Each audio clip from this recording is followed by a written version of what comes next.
யாழு கீர்த்தி இருக்கால, அவளை பத்தி என்ன சொல்றதுன்னே புரியல.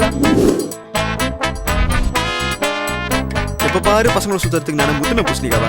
இந்த மாதிரி கலாய்ச்சிருந்தேன்னு வையன், டைம் கிடைக்கும் போது நான் பங்கமாக கலாய்ச்சிருக்கேன்.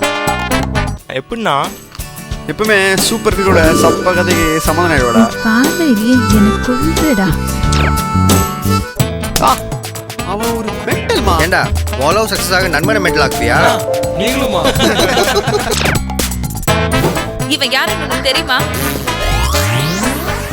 என்னது லவ் புட்டிக்கிச்சா? கீர்த்தி வெயிட், நீ என்னதான் என்ன பங்கமா கலாய்ச்சாலும் உனக்கு எந்த பொண்ணு அமையாதுடா. அந்த பொண்ணு வர்த்தா இல்லையா? அந்த சப்ப ஃபிகருக்கு என்ன ஃபீல் பண்ணிட்டு இருக்கான்?